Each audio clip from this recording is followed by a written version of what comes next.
Good morning प्यारे बच्चों, हार्दिक स्वागत है आपका हमारे यूट्यूब चैनल स्टडी क्लास में। तो बच्चों, आज का टॉपिक आप सभी के लिए बहुत ही वेरी मोस्ट इंपॉर्टेंट होने वाला है।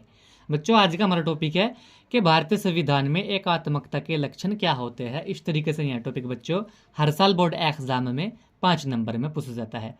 और यह जो टॉपिक है 10वीं क्लास और 12वीं क्लास के छात्रों के लिए बहुत वेरी मोस्ट इंपॉर्टेंट टॉपिक होता है, क्योंकि यह टॉपिक हर साल बोर्ड एग्जाम में पूछा जाता है। तो आज की इस छोटी वीडियो के माध्यम से बच्चों हम आपको बहुत ही सिंपल भाषा में समझाएंगे कि भारतीय संविधान में एकात्मकता के लक्षण क्या होते हैं। तो बने रहना वीडियो में लास्ट तक। जो हमारे चैनल पर आप पहली बार आए हो तो हमारे चैनल को सब्सक्राइब करें और बेल आइकन को प्रेस करें, जिससे कि आने वाली नेक्स्ट वीडियो का नोटिफिकेशन आप सभी को मिलता रहे। तो देखिए बच्चों, भारतीय संविधान में एकात्मकता के लक्षण क्या होते हैं। इसमें सबसे पहला लक्षण देखिए बच्चों, इसमें लिखना किस तरीके से आपको बोर्ड एग्जाम में, भारतीय संविधान में एक हरी नागरिकता की व्यवस्था है।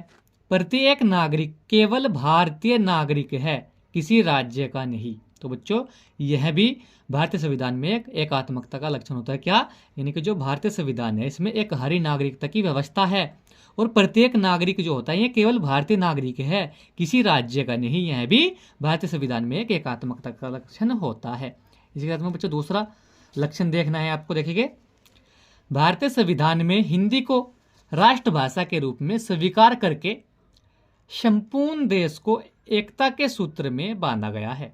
तो बच्चों, जो भारत का संविधान है इसमें हिंदी को राष्ट्रभाषा के रूप में स्वीकार करके संपूर्ण देश यानी कि पूरे देश को एकता के सूत्र में बांधा गया है। यह भी बच्चों भारतीय संविधान में एक एकात्मकता का लक्षण होता है। इसी के साथ में बच्चों तीसरा लक्षण देखेंगे, भारतीय संविधान में राज्यों की अपेक्षा केंद्र को अधिक शक्तिशाली बनाया गया है। तो बच्चों, यानी कि जो भारत का जो संविधान होता है इसमें राज्यों की जो अपेक्षा होती है वह राज्यों की अपेक्षा केंद्र को अधिक शक्तिशाली बनाया गया है। कि राज्य सरकार और केंद्र सरकार दो प्रकार की यहाँ पर सरकारें पाई जाती है, लेकिन जो भारतीय संविधान है इसे राज्य सरकार की अपेक्षा जो है वह केंद्र सरकार को अधिक शक्तिशाली बनाया गया है। यह भी एक भारतीय संविधान में एकात्मकता का लक्षण होता है। ठीक है बच्चों, इसी के साथ में आपको चौथा लक्षण देखना है बच्चों, भारतीय संविधान में केंद्र को राज्यों की सीमाओं तथा नामों में परिवर्तन करने का अधिकार दिया गया है। तो बच्चों, जो भारत का संविधान है इसमें जो यानी केंद्र को जो राज्यों की सीमाओं होती है, जो केंद्र होता है, केंद्र सरकार और राज्य सरकार दो प्रकार की यहाँ पर सरकारें होती है।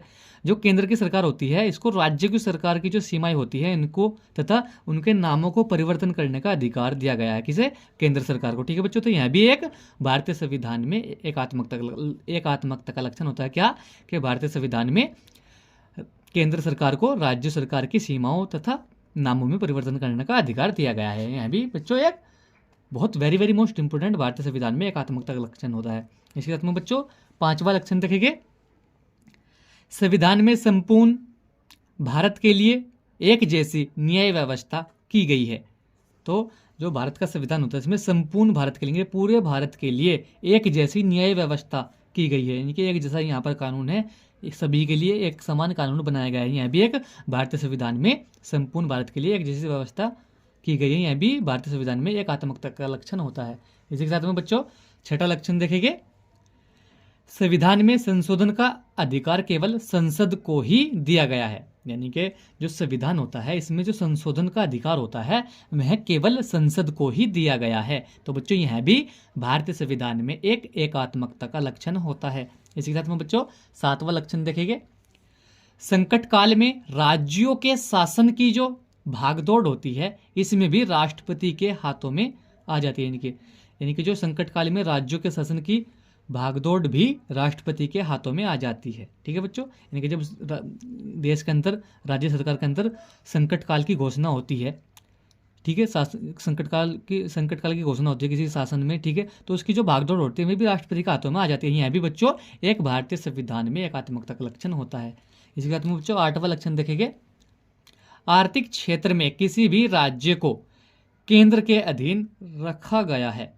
यानी कि बच्चों जो भी आर्थिक क्षेत्र होते हैं इन क्षेत्रों में यानी कि आर्थिक क्षेत्र में भी राज्यों को, यानी कि जो आर्थिक क्षेत्र होते हैं इनमें भी जो राज्य होते हैं, राज्य सरकार, इनको भी केंद्र यानी केंद्र सरकार के अधीन रखा गया है। यह भी बच्चों एक बहुत वेरी वेरी मोस्ट इंपोर्टेंट भारतीय संविधान में एकात्मकता का लक्षण होता है क्या, यानी कि जो आर्थिक क्षेत्र होते हैं इनमें भी जो राज्य सरकारें होती है इनको केंद्र सरकारों के अधीन रखा गया है। ठीक है बच्चों, तो आज की वीडियो में यही था बच्चों कि भारतीय संविधान में एकात्मकता के लक्षण क्या होते हैं। इस तरीके से यह टॉपिक बच्चों हर साल बोर्ड एग्जाम में 5 नंबर में पूछा जाता है। हमने आपको बहुत ही सिंपल भाषा में समझाया क्योंकि यह टॉपिक हर साल बोर्ड एग्जाम में पूछे जाने वाला टॉपिक है और खासकर 10वीं क्लास और 12वीं क्लास के छात्रों के लिए यह टॉपिक बहुत very very most important topic है। तो आज की वीडियो में यही था। वीडियो कैसा लगा वीडियो को लाइक कमेंट शेयर करें।